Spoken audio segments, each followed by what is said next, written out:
Bonjour, c'est Gilles du site boursicoté.com. Voici l'analyse technique matière première pour cette séance du mercredi 18 septembre 2013.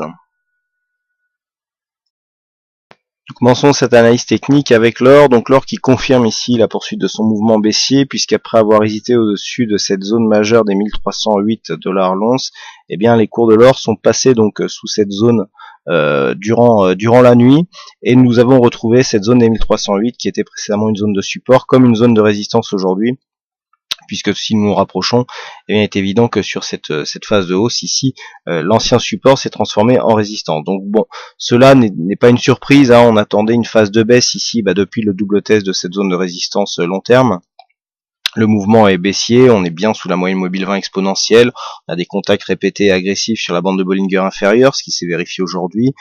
Cette zone ici était une zone d'objectif, qui plus est, nous avons cassé le retracement des 61,8% de Fibonacci, retracement qui a d'ailleurs fait l'objet, on est quasiment revenu chercher cette zone comme une zone de résistance, avant de confirmer ici une cassure. Donc là, clairement, l'objectif devient le récent point bas ici des 1273, hein, puisque nous avons acté ici une cassure des 1300 $ l'once, qui était aussi une zone psychologique. Donc là, 1273 semble être l'objectif, puisqu'il s'agit du dernier point bas ici avant la hausse que nous avions connue donc durant le mois d'août. Donc là, clairement, on est dans une continuité. Du point de vue des indicateurs, la survente n'est pas trop marquée. On a même un MACD qui est quasiment nul. Donc, bon, connaissant la volatilité de ce sous-jacent, on peut largement continuer à descendre en direction de l'objectif précité, à savoir donc les 1273 $ l'once. Tant qu'on ne dépasse pas de toute façon cette zone des 1308, 1310 $ l'once, eh bien la tendance restera baissière. Sur le WTI, bon, nous étions dans une évolution en range depuis maintenant quelques jours, voire une hausse très légère, hein, une très légère dynamique. Donc nous avions une zone de résistance ici à 105,28. Donc cette zone ici a bien été utile, hein, pour détecter le retournement.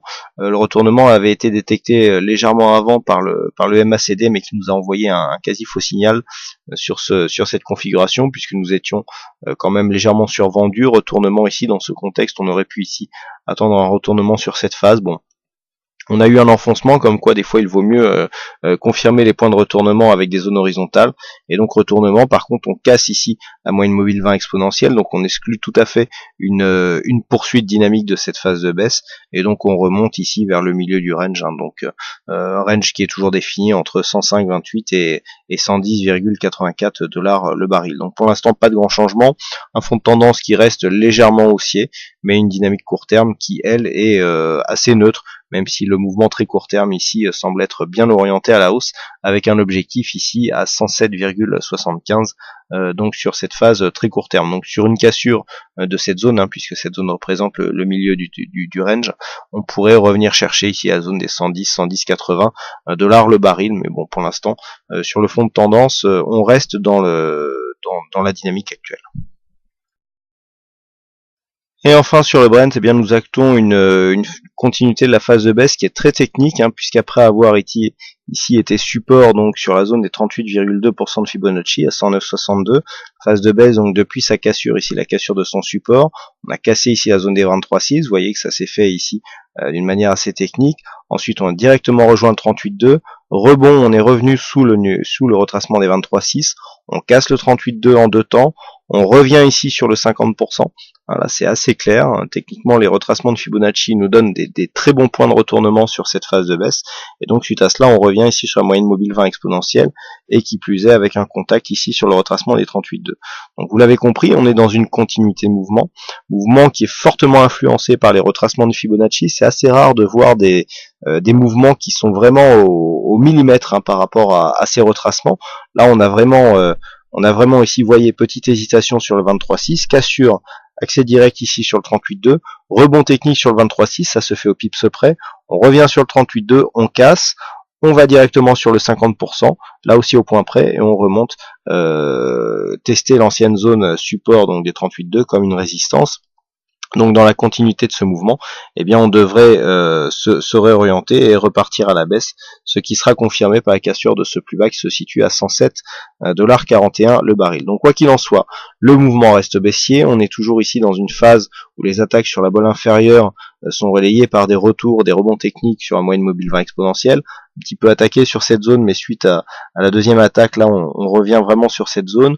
Donc là, la continuité baissière ne fait pas de doute, et pour invalider vraiment ce mouvement, il faudrait revenir au-dessus de cette zone des 112 $ le baril, puisqu'il faudrait casser à la hausse le retracement des 23,6% de Fibonacci, dernier plus haut significatif. Donc pour l'instant, on en est loin.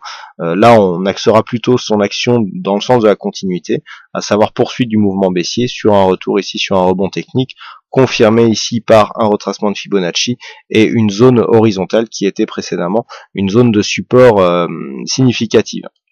Donc le biais qui reste baissier, du point de vue de la tendance de fond, eh bien on est toujours dans une perspective de cassure de dynamique haussière, donc on profite d'une phase de consolidation, on est toujours en consolidation, on n'est pas encore en retournement, puisque nous avons ici pour l'instant un retournement qui se fait dans la zone 50-61,8, ce qui est tout à fait classique. Donc sur un dépassement de cette zone, on visera ici un objectif à 106,64 $ le baril, qui est une zone ici de support intermédiaire sur ce sous-jacent.